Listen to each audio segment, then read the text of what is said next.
Assalamualaikum warahmatullahi wabarakatuh. Baik, perkenalkan kami dari kelompok 6 akan memaparkan hasil diskusi kelompok kami yang berjudul Akuntansi Keperilakuan pada Pengauditan dan Etika Akuntansi. Sebelum masuk ke materi, kami akan memperkenalkan diri terlebih dahulu. Saya sendiri Madeli Sarjantini dan teman saya Ade Fitri Natalia. Untuk mengefisienkan waktu, langsung saja masuk di materi pertama, yaitu definisi dan struktur pengauditan, di mana pengauditan merupakan proses penilaian independen terhadap laporan keuangan suatu entitas dengan tujuan untuk memberikan keyakinan tentang keandalan informasi keuangan yang disajikan. Tujuan utama dari pengauditan adalah untuk memberikan opini atau pendapat profesional mengenai apakah laporan keuangan tersebut telah disusun sesuai dengan kerangka konseptual yang berlaku dan prinsip akuntansi yang relevan. Kemudian ada proses audit.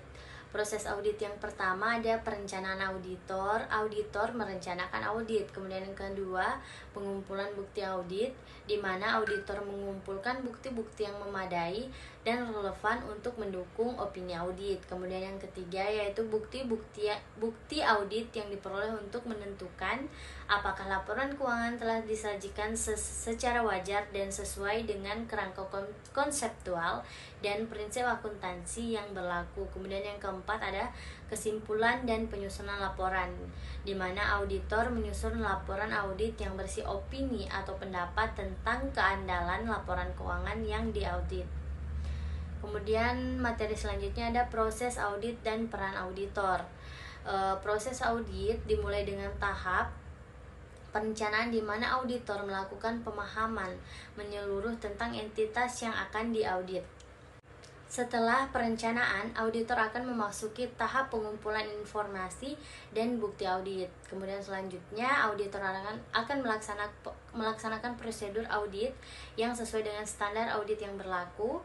Setelah prosedur audit selesai dilaksanakan, auditor akan menganalisis temuan-temuan audit yang ditemukan selama proses pengujian. Tahap terakhir dalam proses audit adalah tahap laporan.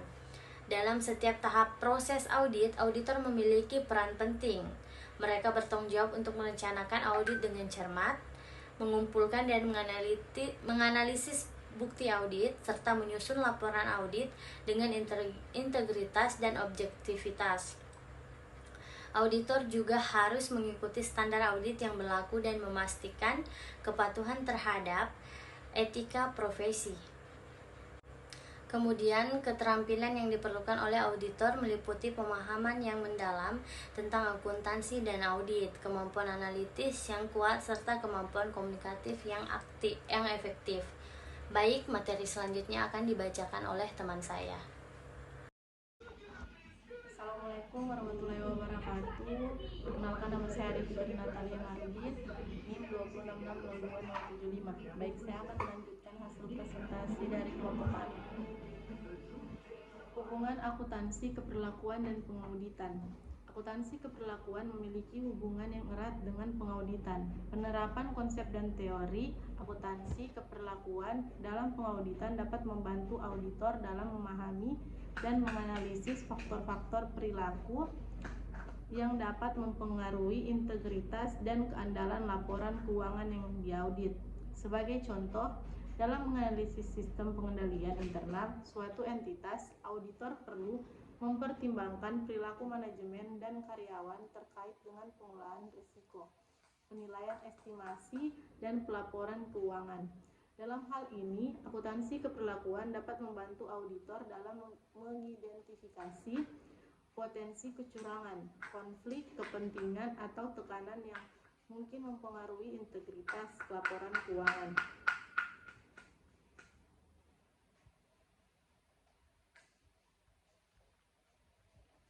Dilema etika dan model pengambilan keputusan etis. Yang pertama, model utilitarianisme.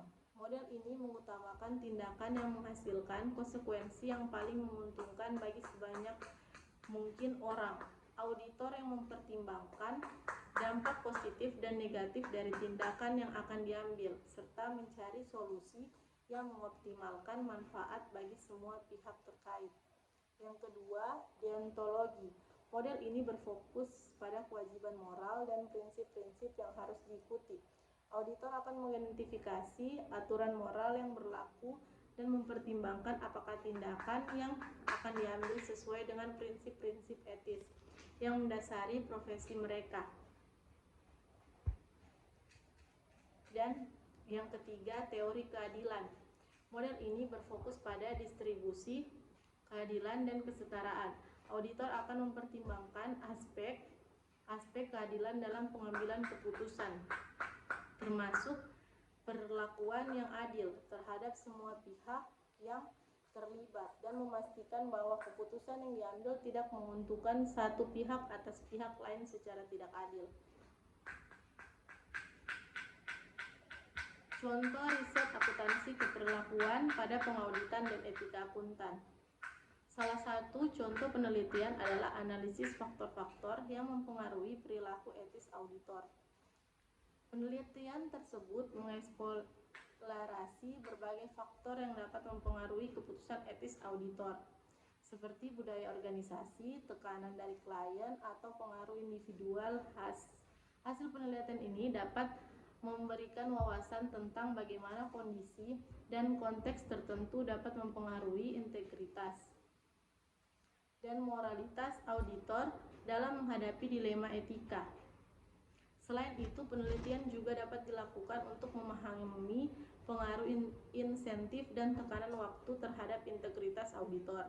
Dalam situasi di mana auditor diberikan insentif seperti bonus kinerja atau dihadapkan pada tekanan waktu yang ketat, penelitian menunjukkan bahwa hal ini dapat mempengaruhi integritas dan kualitas pengauditan.